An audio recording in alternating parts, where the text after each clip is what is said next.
자, 우리 마태복음 오늘 본문은 마태복음 13장 1절에서 17절까지 말씀이에요.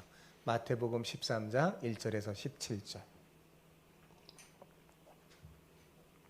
조금 길어요. 제가 한 절 읽고 여러분 한 절 읽고 교독하겠습니다. 그날 예수께서 집에서 나가사 바닷가에 앉으시매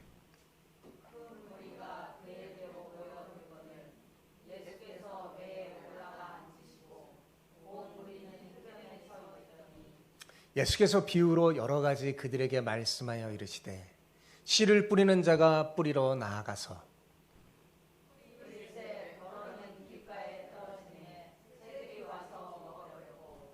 더러는 흙이 얇은 돌밭에 떨어짐에 흙이 깊지 아니하므로 곧 싹이 나오나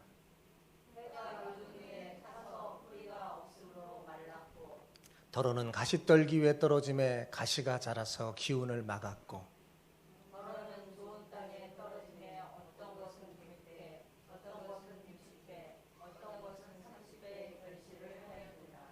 귀 있는 자는 들으라 하시니라.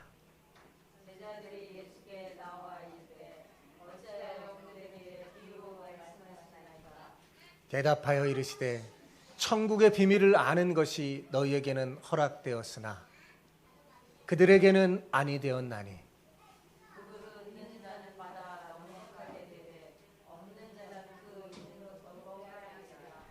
그러므로 내가 그들에게 비유로 말하는 것은 그들이 보아도 보지 못하며 들어도 듣지 못하며 깨닫지 못함이니라.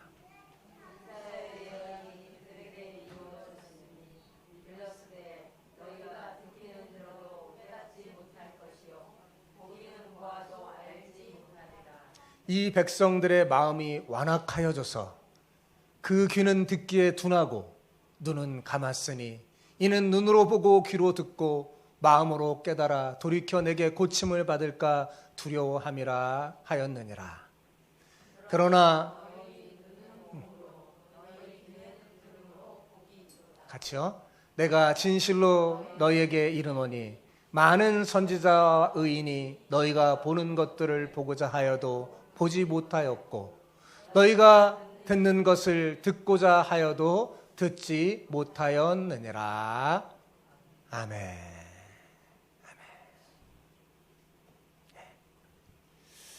IT 미래학자인 니콜라스 카라는 사람이요. 자신이 쓴 책 생각하지 않는 사람들이라는 이 책에서요.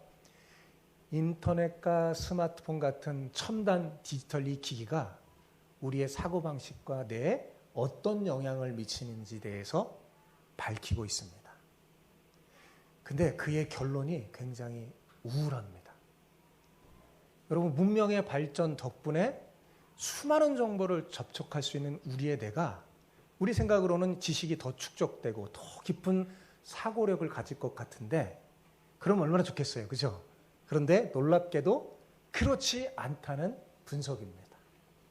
그는 현대인이 스마트폰을 비롯한 디지털 기기 사용으로 지식의 깊이가 얇아지고 그 지식의 깊이를 잃어버리고 있다고 말합니다. 문제는 뭐냐면 우리의 뇌가요, 놀랍게도 이런 기기에 적응을 해서 즉흥적이고 얇은 지식을 축적하기 위해서 뇌가 변하고 있다고 말하고 있습니다. 그에 의하면 우리는 점점 생각하는 능력을 잃어가고 있다고 합니다. 생각하는 능력을 기기에게 주는 거죠. 자, 여러분 인터넷에게 질문하면 어때요? 즉각 답을 주죠. 요즘은 인공지능이 장착돼서요 더욱 빠르게 우리의 궁금증을 해소시켜줍니다. 놀랍게 엄청나게 빠르게 궁금하면 즉각 해줘요. 예전 같으면 궁금한 것이 있으면 어때요? 제가 대학 다닐 때만 해도 궁금한 게 있으면 제일 먼저 찾아가는 게 도서관이에요. 도서관에 착 찾아가서 보면 도서관 카드가 있거든요. 쫙 카드를 해서 쫙 찾는 거예요. 책의 목록을 막 찾으면서 내가 궁금한 것을 해소해 줄 만한 책이 있나 막 찾는 그런 수고를 해야 했습니다. 그러다가 딱 책을 발견하면 거기 또 찾아가서 딱 책을 딱 찾아가 어때요? 기쁜 마음으로 읽는 거죠. 근데 책을 읽는 건 뭐냐면 책을 읽으면 상상을 하면서 생각하게 됩니다. 깊이 있게 생각하면서 내가 궁금한 것을 딱 발견할 때요. 놀라운 기쁨이 있었어요. 그렇게 했거든요. 근데 지금은 어때요? 전혀 그런 수고를 하지 않아도 됩니다.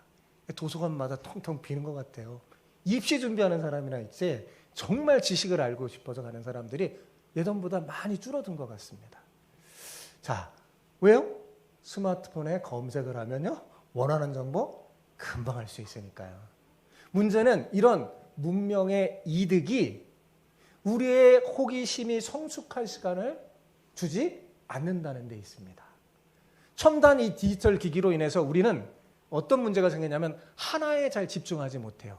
그래서 쉴 새 없이 다른 정보에 탐욕해요. 그래서 TV 채널도 어때요? 조금 보다가 막 돌리고, 그죠? 뭐 하나에 깊이 있게 집중하지 못합니다.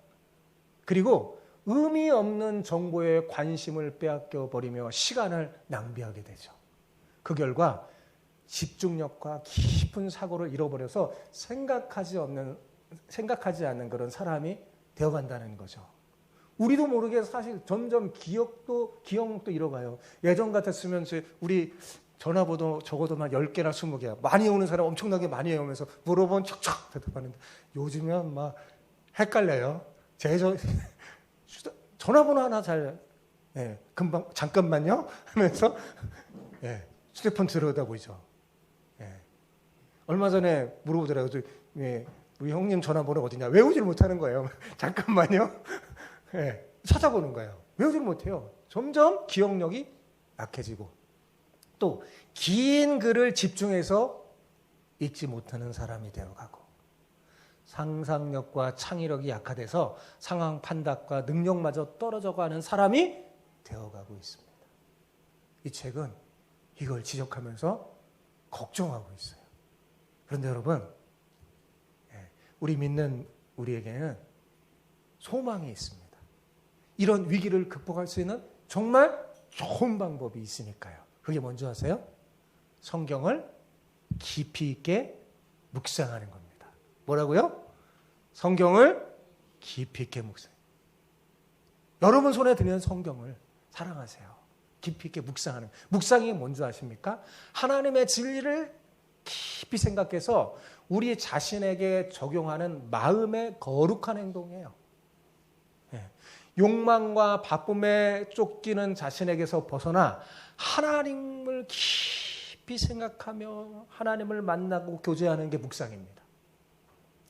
단편적이고 짧은 글이 아닌 긴 성경을 천천히 읽고 묵상하는 여러분 되시기 바랍니다. 그 과정에서 집 나간 여러분의 호기심과 창의력이 되돌아올 거예요. 또한 인공지능에게 묻는 게 아니라 성경을 깊이 있게 읽으면서 하나님께 묻고 하나님 앞에서 웃기도 하고 울기도 하면요. 어느새 여러분의 뇌는 아름답게 회복될 겁니다. 정말 이렇게 하는 그리스도인이 세상 가운데 구별될 거예요. 더 뇌가 달라지는 거죠. 우리에게는 하나님 주신 풍부한 상상력과 창의력과 깊이 있는 사고가 장착돼서 저 디지털 기기에 뺏긴 사람들하고 정말 차원이 다른 사람이 될 수 있습니다. 그러니까 여러분 디지털 기기에 너무 마음을 빼앗기지 말길 바랍니다. 여러분 아멘 안 하시네? 바랍니다. 너무 사랑하시나 봐요. 어떤 외국 청년은 자 결혼을 포기할 거냐 스마트폰을 포기할 거냐 그러니까 결혼을 포기한다고 그러잖아요. 뭐 그런 시대가 됐어요. 스마트폰 없이 사느니 차라리 결혼하지 않고 산다는 거죠. 그러면 안 되겠죠. 그죠? 뇌가 잘못된 거예요. 뇌가.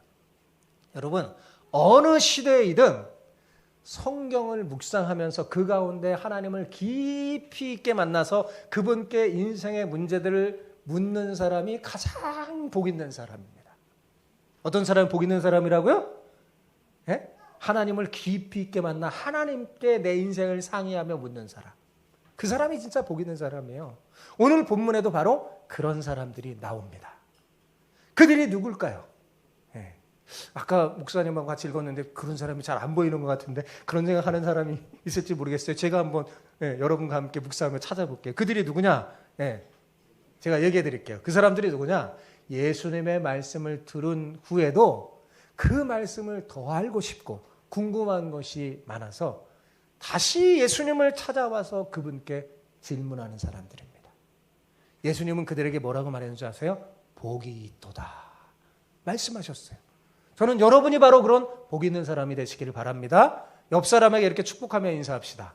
말씀 안에 주님을 깊이 있게 만나는, 우리 심연, 말씀 안에서 주님을 깊이 있게 만나는 복된 사람이 되시길 축복합니다. 자, 이게 짧은 것도 이제 잘 안 외워지잖아요. 그죠? 한번 합쳐서 해봅시다. 시작. 말씀 안에서 주님을 깊이 있게 만나는 복된 사람들이 되시기를 축복합니다. 아멘. 여러분의 뇌를 싱싱하게 하려면 자꾸 말씀 한번 암송해 보세요. 읽고 여러분의 마음에 감동을 주는 그런 말씀은 암송하세요. 그 말씀이 여러분에게 힘이 될 거예요. 자, 마태복음 13장에는요. 8개의 비유가 나와요. 비유를 마태가 모아놨어요. 여기에. 다른 복음서에서도 비유가 나오는데 마태복음에 제일 많아요. 다른 복음서에 없는 것까지 다 8개를 다 모아놨는데 근데 그 비유의 주제는 하나같이 다 똑같습니다. 그 주제가 뭔지 아세요? 하나님 나라. 따라해보세요. 하나님 나라. 그 주제. 그걸 잊어버리지 않아야 돼요. 그걸 보고 이 비유를 봐야지 비유가 해석이 됩니다. 아셨죠? 그 주제가 뭐라고요? 하나님 나라예요. 자, 1절, 2절을 같이 한번 볼까요? 시작. 그날 예수께서 집에서 나가사 바닷가에 앉으시매 큰 무리가 그에게 모여 들거늘 예수께서 배에 올라가 앉으시고 온 무리는 해변에 서 있더니. 자, 여기서 어떻게 시작해요? 그날이라고 시작하죠. 그러니까 여러분 성경을 읽을 때는 항상 앞뒤 문맥을 고려하면서 읽어야지 실수하지 않아요. 그리고 성경에는 그 문맥을 연결하는 단어들이 굉장히 많이 나옵니다. 여기 그날도 마찬가지예요. 자, 이 그날이 뭘까요? 그날이 어떤 날이에요? 바로 12장에 있었던, 앞에 12장에 있었던 사건을 말하는 거죠. 자, 지지난주 설교했었는데 기억나는지 모르겠어요? 누가 예수님을 찾아왔죠? 누가? 예수님의 어머니와 동생들이 찾아왔잖아요. 그죠? 예수님이 사역하시는, 말씀 전하는 사역 현장에 찾아왔어요. 그런데 예수님은 어땠어요? 그들을 맞이하지 않고 자신 앞에서 말씀을 듣는 사람들에게 하나님 나라 가족에 대해서 말씀해 주셨어요. 그죠? 예수님이 말씀하시는 하나님 나라의 가족의 특징이 뭐라고 했습니까? 기억 잘 안 나세요? 하나님 나라의 가족의 특징이 뭐예요? 예수님을 찾아와서 예수님 주변에 둘러앉아 귀를 쭉 세우고 말씀을 듣는 사람이라고 했어요. 그리고 예수님은 그것이 하나님의 뜻대로 행하는 것이라고 말씀하면서 그들이 내 형제요, 자매요, 어머니라고 하셨어요. 기억나시죠? 예. 바로 그렇게 말씀하신 그날. 예, 그날이에요. 자, 이해가 되시죠? 그날에 예수님은 말씀을 다 마치시고 집에서 나가서 바닷가에 앉으셨어요. 그러자 또 큰 무리들이 모여들었어요. 어디서 또 소문을 들었는지. 예? 막 모여들었어요. 이에 예수님께서는 배에 올라가 앉으시고 무리는 해변에 서 있었어요. 왜요? 예수님의 말씀을 듣기 위해서죠. 그러니까 정말이지 여러분 그 금방 앞에서도 뭐 했어요? 예수님? 말씀 전하셨죠? 근데 또 잠시 쉬려고 하니까 또 사람들이 몰려서 또 말씀을 전하는 거예요. 정말이지 예수님은 우리의 구원을 위해서 쉬지 않고 일하십니다. 그래서 마가복음에 보면 쉴 겨를이 없었다고, 예수님이 쉴 틈이 없었다고 말하고 있습니다. 자, 예수님이 왜 배에 올라타 앉으셨나요? 너무 사람들이 많이 몰려왔기 때문입니다. 그래서는 제대로 말씀을 전할 수 없어서 효과적으로 그렇게는 말씀을 가르칠 수가 없잖아요. 그래서 효과적으로 말씀을 전하기 위해서 배에 올라타서 조금 거리를 두고 떼어놓고 말씀을 가르치신 거예요. 예수님은 이 방법을 잘 썼어요. 그때는 이렇게 마이크 시설도 없었잖아요. 그래서 배에 딱 올라타고 바람이 탁 그쪽 청중을 향하여 부는 곳을 향하여 말씀을 탁 전하는 거죠. 그럼 마스크처럼 이 마이크 이 현상처럼 탁 예수님 말씀이 이렇게 잘 들리게 돼 있어요. 그런데 본문을 조금 더 주의 있게 읽으면 재밌는 현상을 발견하는데, 자, 예수님이 배에 올라타셔서 어떻게 됐다고 그랬어요? 앉으셔서 그랬어요. 그죠? 예수님은 배에 올라가 앉으셔서 말씀하셨고, 그러면 그 말씀을 듣는 사람들은 뭐라고 돼 있어요? 그죠? 서서 들었어요. 그러니까 여러분 읽으면서 그냥 어떠면 예수님 배에 올라서 예수님은 서고, 저기 무리들은 딱 앉아 있는 것처럼 생각하지 않았나요? 반대라는 겁니다. 예수님은 배에 앉으시고 무리는 서 있었어요. 이게 당시 랍비들이 말씀을 가르치는 일상적인 모습이었어요. 그러니까 지금 우리하고 정반대죠. 저는 서 있고 여러분들 원래 예수님은 앉아 있고 서서 들었어요. 이게 중요한 게 아닙니다.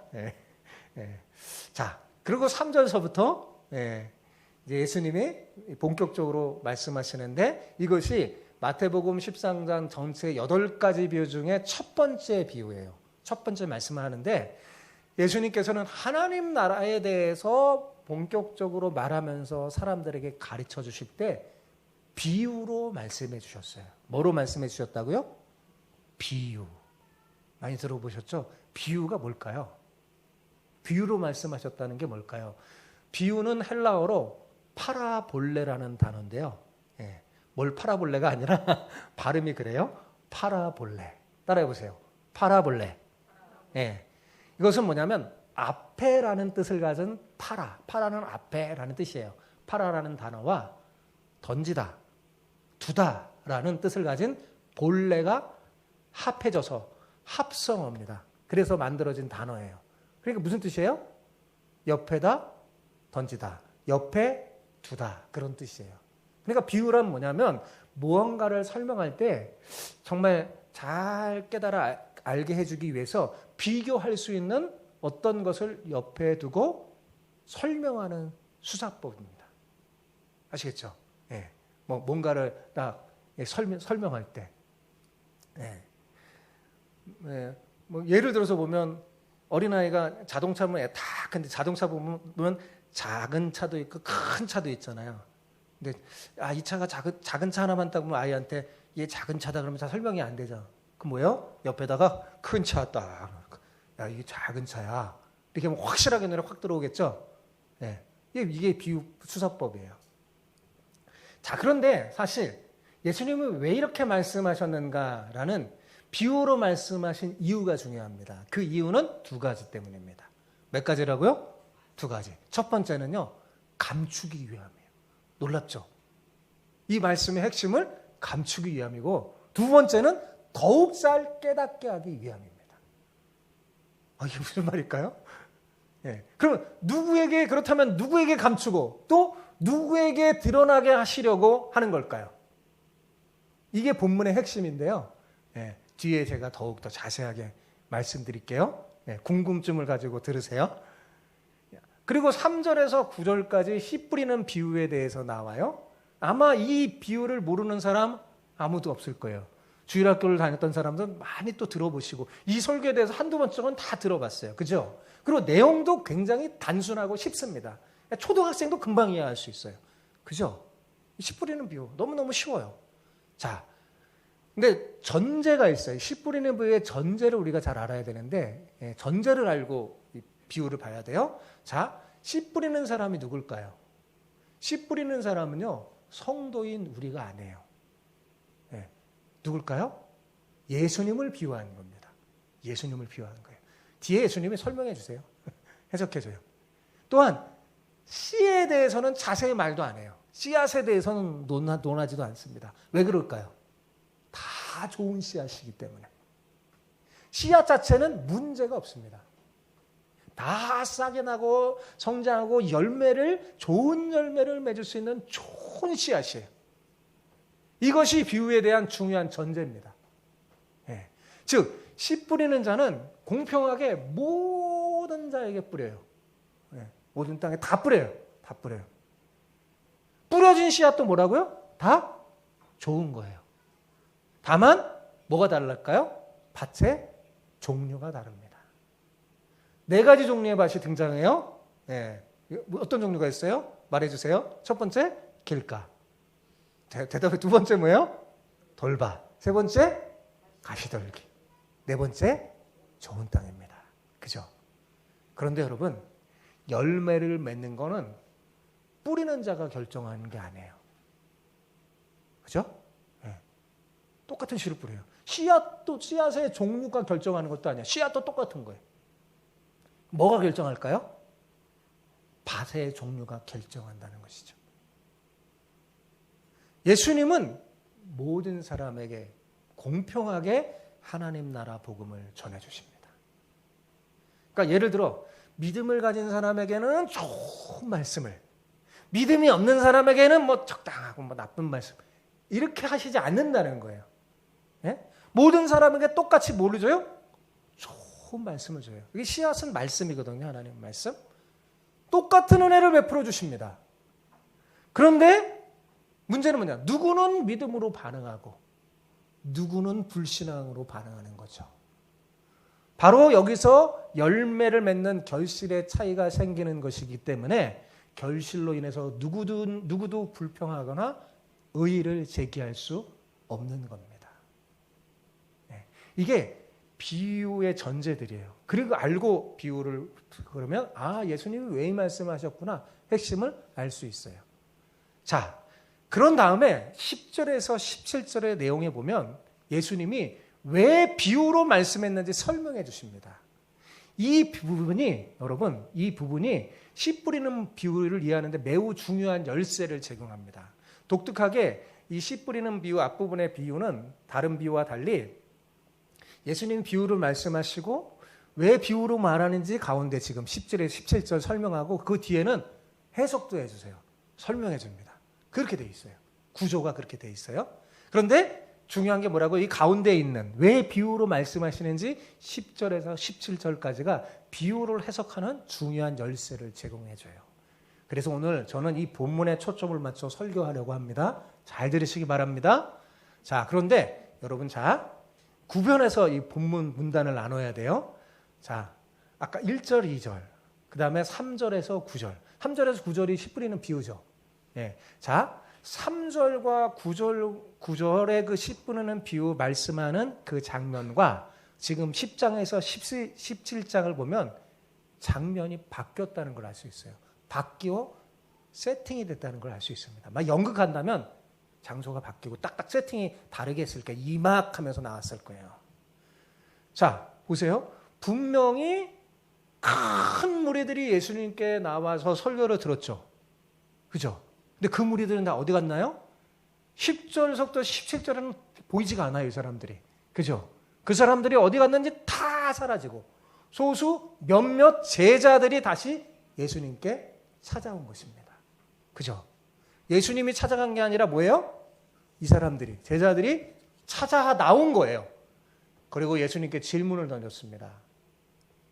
예수님 궁금한 게 있는데요. 어찌하여서 그들에게 비유로 말씀하십니까? 이렇게 말했어요. 이렇게 질문했어요. 자, 여러분, 먼저 이제 이걸 알아야지 여러분이 확실하게 이해할 수 있으니까 지금 이 제자들이 질문을 던진 장소가 어딜까요? 처음에 말씀하실 때는 어디였어요? 바닷가였어요. 그죠? 예수님이 바닷가의 해변에 배를 띄워놓고 앉아서 말씀을 전했다고 했죠? 그죠? 그럼 제자들이 예수님이 앉아 계신 그 배에 올라탄 걸까요? 그건 아닌 것 같아요. 그죠? 그러니까 지금 사실 제가 말씀드리고 싶은 게 뭐냐면 장소가 바뀐 거라는 거예요. 본문에는 생략됐어요. 어떤 장소인지 모르겠어요. 아마 예수님이 배에서 이제 설교하셨잖아요. 설교한다면 어떻게 할까요? 배에서 내려오시겠죠. 내려오셔서 쉬고 계실 때 어딘가에 가서 이제 설교 다 끝마쳤잖아요. 그럼 예수님은 주로 한적한 곳에, 좀 사람 없는 곳에 이렇게 가는 거예요. 가서 쉬고 계실 때 제자들이 어떻게 해요? 예수님을 다시 찾아가서 예수님 주변에 둘러 앉아서 질문하는 거예요. 예, 질문하는 거예요. 예, 오늘 우리 꼭 예배 후 토크 같아. 그런 것처럼 다시. 예, 여기는 뭐 장소는 똑같지만 장소가 달라져서 예수님이 있는 곳에 찾아가서 질문한 겁니다. 예, 이해가 되십니까? 예, 대답을 해주셔야죠. 이해가 되세요? 예, 질문하는 거예요. 그러니까 자, 장소, 장면, 상황이 어때요? 다 달라졌어요. 앞부분하고. 앞에 씨 뿌리는 비유를 말씀할 때하고 달라졌죠? 처음에 예수님이 비유를 말씀하실 때는 큰 무리와 일정한 거리를 두고 있었어요. 그죠? 그런데 지금은 장소도 달라졌고 상황도 달라졌고 주변에 모여든 사람도 달라졌고 그리고 그들과 예수님 사이의 거리도 달라졌어요. 굉장히 가까워졌죠? 그죠? 그러니까 지금 본문은 앞부분과 전혀 다른 장면이라는 거예요. 제가 이거 왜 자꾸 말하자면 이걸 해야지 더 잘 말씀 이해할 수 있어서 그런 거예요. 자, 그러면 이 10절에서 17절까지 내용을 보면 도대체 지금 누가 예수님께 다시 찾아왔는지, 누가 예수님 옆에 둘러 앉아 있는지, 누가 질문하는지 명확하게 구분이 돼요, 안 돼요? 구분이 돼요, 안 돼요? 대답을 해주세요. 돼요, 안 돼요? 되죠. 예. 예수님이 이들에게 어떻게 말씀하셨는가 잘 살펴보면서 읽어보세요, 본문을. 예수님이 이들이 어떻게 말씀하는가 살펴보세요. 예수님의 대답을 살펴보면 이제부터 중요합니다. 자, 너희와 그들이 뚜렷하게 구분되어 너희와 그들을 뚜렷하게 구분하여 말씀하고 있다는 것을 알 수 있습니다. 자, 11절 볼까요? 자, 11절 보세요. 11절 시작. 제자들이 예수께 나와 이르되 어찌하여 그들에게 비유로 말씀하시나이까. 아, 여기. 자, 11절. 왜 10절에? 10절. 잘못 말했네. 네, 11절 다시 시작. 대답하여 이르되 천국의 비밀을 아는 것이 너희에게는 허락되었으나 그들에게는 아니 되었나니. 제가 빨간 글로 딱 했죠. 너희와 그들이. 어때요? 딱 구분이 되죠. 구분되어 말씀하세요. 너희와 그분. 이 본문에 이게 굉장히 중요합니다.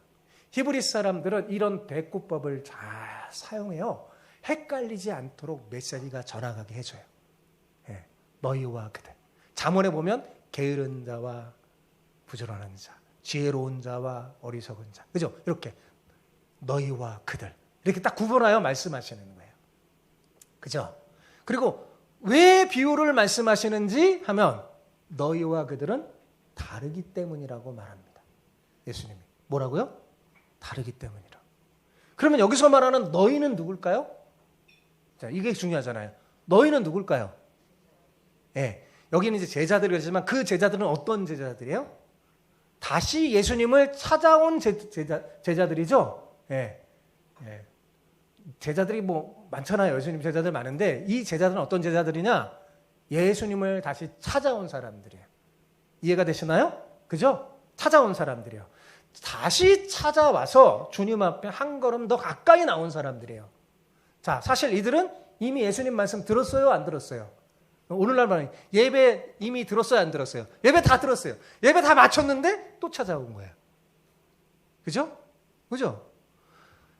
이미 예수님 말씀을 들었어요. 그럼에도 불구하고 다시 한 번 더 예수님 말씀을 듣겠다고. 또 예수님께 궁금한 게 있어서 예수님을 찾아온 사람들이에요. 그들이 뭐예요? 너희. 아셨죠? 아셨죠? 예. 그럼 그들은 누굴까요? 또한 그들은 반대요, 반대. 다시 주님을 찾아오지 않은 사람들이에요. 그들이 누구라고요? 다시 주님을 찾아오지 않은 사람. 그들도 들었어요. 그죠? 그들도 들었어요. 말씀 들었어요. 근데 다시 찾아오지 않은 사람들.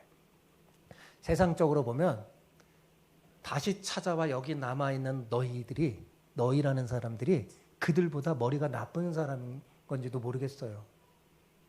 자기 판단에도 있음에도 불구하고 자기 판단을 잠시 내려놓고 지금 예수님께 나와 질문을 던지니까요. 예수님의 의견을 구하는 거죠. 즉 예수님을 찾아오고 예수님 주변에 둘러앉아서 예수님의 말씀을 다시 한번 더 듣고 질문을 던지는 사람들이 누구예요? 그 사람들이 너희입니다. 예. 사실 그들도 예수님 말씀 들은 사람들이에요. 그죠? 그들도. 그러나 다시 주님을 찾아오지 않았어요. 주님의 말씀이 그리 큰 도움이 되지 않았다고 판단됐기 때문입니다. 더 들을 필요가 없는 거죠. 더 들을 필요가 없어요. 그죠? 말씀을 듣고 은혜를 누리고 때로는 기적을 경험했음에도 불구하고 주님 주변에 남아있지 않는 사람들. 그저 자기 생각과 판단대로 유익을 쫓아서 다시 주님을 찾아오지 않는 사람들. 그들이 뭐예요? 그 사람들이 누구예요? 그들이에요. 예수님이 말하는. 아셨죠? 예, 그들이에요. 자, 그러니까 예수님은 지금 너희와 그들을 구분합니다. 그 구분하는 건 너무나 간단하고 쉬워요. 지금 그들이 어디 있는지 보면 압니다. 예수님 주변에 둘러앉아 있는 걸 보면 그 사람이 누군지 구별되죠? 만약 말씀을 이미 들었음에도 또다시 주님의 말씀을 듣겠다고 예수님 주변에 앉아있으면 누굴까요? 대답해 주세요. 누굴까요? 대답해 주세요. 누굴까요? 너희. 그죠? 이게 너희예요. 근데 말씀을 들었는데 여러 가지 이유로 주님을 찾아오지 않는다면 누굴까요? 그건? 그들. 그죠? 예수님은 이렇게 둘로 딱 나누어서 대답하십니다. 12절을 보세요. 자, 12절을 보세요. 시작. 무릇 있는 자는 받아 넉넉하게 되되 없는 자는 그 있는 것도 빼앗기리라. 여기도 탁 구별해 주세요. 자, 여기 있는 자는 뭘까요? 있는 자는 누구를 말하는 걸까요? 너희. 여기 있는 자는 너희예요. 너희. 그럼 없는 자는 누굴까요? 그들이 그들. 있는 자인 너희는 받아서 넉넉하게 될 거지만 없는 자인 그들은 그 있는 것도 빼앗길 것이다. 자, 오늘 이 비유를 얘기를 잘 듣고 다음 주에 예수님의 해석과 함께 씨 뿌리는 비유에도 다시 제가 설교할 거예요. 그럼 더 잘 들어올 거예요. 네, 정말 빼앗겨요. 있는 것도 빼앗겨요. 그죠? 그러니까 이 너희와 그들이 어떤 차이가 생기는지 지금 예수님이 설명해 주고 있는 거예요. 있는 자인 너희는 지금 경험한 은혜로만 끝나는 게 아니라 더 큰 은혜를 누려서 넉넉하게 될 것이라고 말씀합니다. 우리가 아직 살펴보지 않았지만 뒤에 가면 예수님이 남아있는 너희에게만 비유에 대해서 해석해줘요. 네. 누구에게만? 너희에게만 비유에 대해서 해석해줘요. 그뿐만 아니라 또 다른 더 큰 은혜를 더불어 베풀어 주실 거예요. 반면에 그들은 어때요? 갖고 있는 것, 이미 받았던 은혜도 빼앗길 것입니다. 자, 13절을 보세요. 13절 시작. 13절 띄워주세요. 13절. 네. 자, 시작.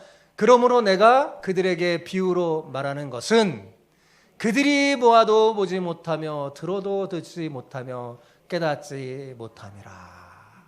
네, 이제 예수님이 말하죠. 내가 왜 비유로 말하느냐? 네.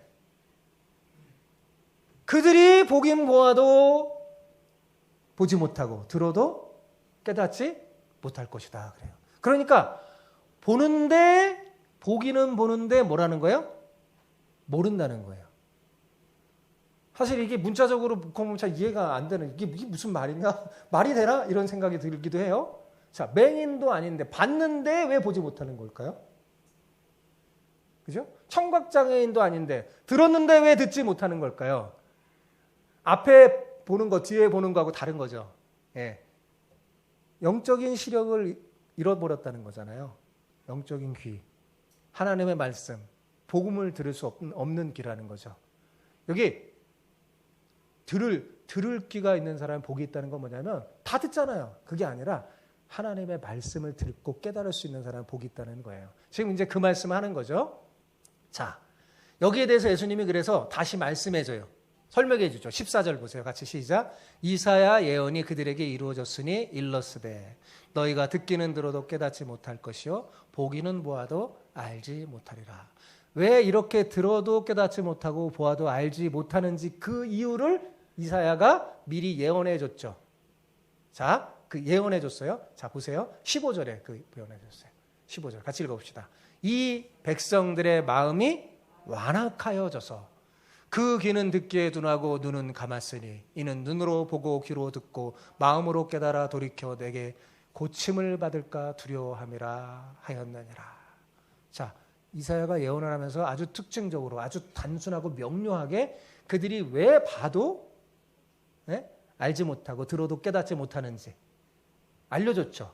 왜 들어도 깨닫지 못하고 보아도 알지 못해요? 딱 성경 읽었으면 대답해줘. 왜요? 제가 또 빨간 글로 써놨잖아요. 왜요? 마음이 완악하기 때문입니다. 마음이 완악해졌어요.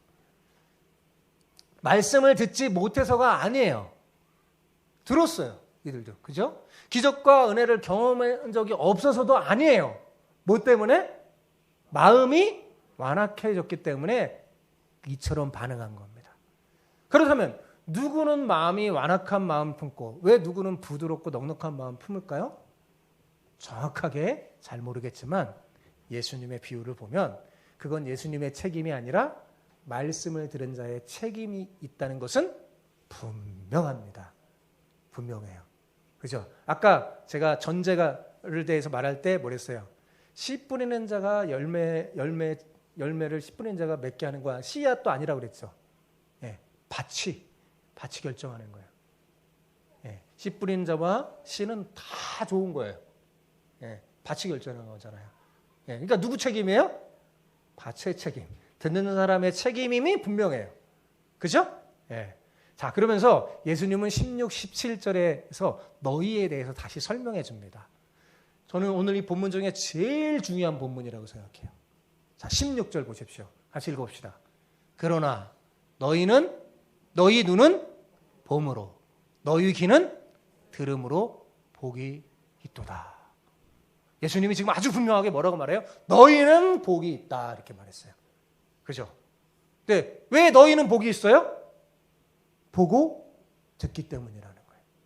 그렇다면 여기서 보고 듣는다는 게 무엇을 의미하는 걸까요? 뭘 보고 듣는다는 거예요? 간단하죠. 여기서 본다는 건 뭐예요? 예수님을 다시 찾아와 보는 거예요. 그죠? 예수님을 보는 거죠. 예수님을 다시 찾아보는 걸 말해요. 이 사람이 복이 있다는 거예요. 지금 너희가 어떤 사람이에요? 예수님 다시 찾아온 사람이잖아요. 너희 복이 있다. 너희 눈이 복이 있다. 이렇게 말해주는 거예요. 또 듣는다는 건 뭘까요? 예수님의 말씀을 다시 듣는 거예요. 그죠? 이 사람의 복이 있다는 거예요. 다시 찾아와서 예수님 말씀 듣는 그 귀에. 그죠? 너희에. 들음으로 복이 있다. 지금 말하고 있는 거잖아요. 자, 다시 설명할게요. 모든 사람이 예수님의 말씀을 들었습니다. 그런데 그중 대다수는 다 떠나버렸고 일부에 불과한 몇몇 제자들만이 주님을 다시 찾아왔어요. 그러니까 엄밀하게 말하면 너희는 한 번 들은 사람이 아니야. 한 번만 들은 사람이 아니에요. 그죠? 이 사람들은 처음에 예수님 말씀을 들어서 은혜를 받고 마음의 변화를 받아 믿음으로 반응하려는 사람이에요. 그러니까 이 사람들은 제가 한번 이 사람들의 입장에 대해서 생각해 봤어요. 내가 한 번 더 예수님을 찾아가서 주님을 한 번 더 만나봐야 되겠다. 내가 이미 주님의 말씀을 들은 것도 참 귀하지만 한 번 더 예수님을 찾아가서 다시 한번 예수님의 말씀을 들어야겠다. 이런 마음을 품고 다시 예수님을 찾아와서 주님을 보는 사람. 다시 주님의 말씀을 듣는 사람이 뭐예요? 그 사람이 복이 있다는 거잖아요. 그 사람이 복이 있는 거죠. 심지어 17절에 보면 이렇게 말합니다. 같이 읽어봅시다. 시작. 내가 진실로 너에게 이르노니 많은 선지자와 의인이 너희가 보는 것을 보고자 하여도 보지 못하였고 너희가 듣는 것을 듣고자 하여도 듣지 못하였느니라. 지금 여기 예수님을 다시 찾아와서 예수님을 통해서 받는 이 사람들의 은혜가 얼마나 귀한지 알려주는 거예요. 그 복이 얼마나 큰 복인지 알려주는 거예요. 너희가 지금 누리고 있는 이 복은 예전에 선지자나 의인이 누렸던 것보다 더 뭐라는 거예요? 크다는 거예요. 그러니까 예수님의 말씀대로라면 여러분, 아브라함이 받은 복이 더 클까요? 우리가 받은 복이 더 클까요? 우리. 그죠? 여기 예수님만의 너희. 그죠? 모세가 받은 복이 더 클까요? 우리가 받은 복이 더 클까요? 우리가 더 받은 복이 더 크다는 거예요. 그들이 받았던 은혜는 지금 우리가 누리는 은혜와 비교할 수 없는 거예요. 우리가 보고 듣는 이 복음을 이사야는 들어본 적이 없습니다. 아브라함, 모세도 들어본 적이 없어요. 그러니까 우리는 이들보다 훨씬 더 뭐예요? 큰 은혜를 누리고 있는 거죠. 자, 그런데 이 예수님의 이 말씀을 더 잘 이해하려면 이 말씀이 다 연결이 돼 있어요. 예수님이 마태복음의 설교를 시작하는 본격적으로 시작하는 게 5장서부터예요. 5장에서 7장을 뭐라고 그래? 산상수훈 말씀이라고 그랬잖아요. 그 중에 산상수훈의 첫 번째 말씀이 뭐예요? 팔복. 기억나시나요? 이 팔복을 전할 때 장면을 생각하면 오늘 본문 말씀이 훨씬 더 이해하기 좋습니다. 자, 예수님이 산에서 팔복을 전하실 때 주님을 찾아와서 은혜를 받았던 사람들이 있었어요. 자, 그 사람들이 어떤 사람이었습니까? 가난한 사람, 울고 있는 사람, 그죠? 환난과 핍박을 당하고 있는 사람, 땅을 빼앗겨 땅이 없는 사람. 그러니까 도대체 인생에 소망이 없는 사람들이에요. 그죠? 그런데 예수님이 비록 너희가 가난해도 울고 있어도 나를 찾아와 내 말을 듣고 있는 너희는 복이 있다라고 말씀해요. 왜냐하면 주님께서 그들에게 천국을, 위로를, 땅을 줄 것이기 때문입니다. 그게 팔복 말씀이잖아요. 그죠? 지금도 마찬가지예요. 예수님께서 너희가 나를 찾아왔고 나를 보고 있구나. 또 내 말을 듣고 있구나. 그러므로 너희는 내가 너에게 이미 주었던 말씀 외에도 또 다른 것이 너에게 주어질 것이다. 있는 너희는 더 많이 받을 것이다. 그러니 너희는 정말 복되구나. 라고 지금 뭐 하는 거예요? 말씀하고 있는 거예요. 지금 예수님 앞에 모여있는 사람들은 기대하지도 않았던 뜻밖의 은혜를 지금 받아 누리고 있는 거죠. 자, 그렇다면 예수님을 다시 찾아 나오지 않았던 그들은 도대체 왜 그런 걸까요? 여러분, 그들은 바보 천치인가요? 아닙니다. 그들도 나름대로 이유가 있어서 다시 찾아오지 않는 거예요. 나름대로 판단한 거죠. 여기 너희와 그들의 다른 점은 여기에 있어요. 예, 그들의 생각과 판단에 있어요. 자, 여기에 너희는 자기 생각, 자기 판단 어떻게 일단 내려놓고 예수님 찾아와서 예수님 생각 듣는 거예요. 그들은 뭐예요? 자기 생각, 자기 판단이 먼저 앞서 있는 거예요. 그들은 예수님의 말씀을 듣고 난 다음에 이렇게 말한 것 같아요. 저 지금 예수님 말씀은 그렇게 내 인생에 크게 도움이 되는 거 아닌 것 같아. 굳이 내가 이런 걸 듣는데 뭐 시간을 허비할 필요가 있나? 이게 과연 내 인생에 도움을 줄 수 있을까? 다시 찾아봤자 별 볼 일 없을걸? 시간 낭비일 뿐이야. 말도 안 되는 소리를 하는 거잖아. 이렇게 스스로 판단하고 결정해서 다시 찾아오지 않는 거예요. 다시 찾아올 필요가 없다고 생각한 거죠. 그죠? 그런 유익이 자기에 없다고 생각하는 거죠. 그런데 여러분, 한 번 더 생각해 봐야 돼요. 그러면 다시 찾아오지 않은 이들은 그러면 죄짓고 부도덕하게 살려고 안 찾아온 걸까요? 그런 거는 아닌 것 같아요. 그죠? 나름대로 열심히 성실하게 살기 위해서 안 찾아간 거예요. 자, 주님 찾아오지 않는 대신 뭐 할까요? 열심히 공부합니다. 네. 나름대로 열심히 성실하게 살기 위해서 안 찾아온 거죠. 네. 열심히 일합니다. 성실히 땀을 흘려가 무언가를 하기 위해서 예수님 안 찾아온 거죠. 그래서 종종 막 불안해하기도 해요. 야, 주님을 찾아 나오는 것보다 내가 나가서 뭔가 열심히 준비하는 게 그게 내 인생에 도움이 되지 않을까? 네? 이런 생각을 할 때가 있죠. 근데 여러분, 주님이 분명히 말씀하시잖아요. 그들은 빼앗길 것이다.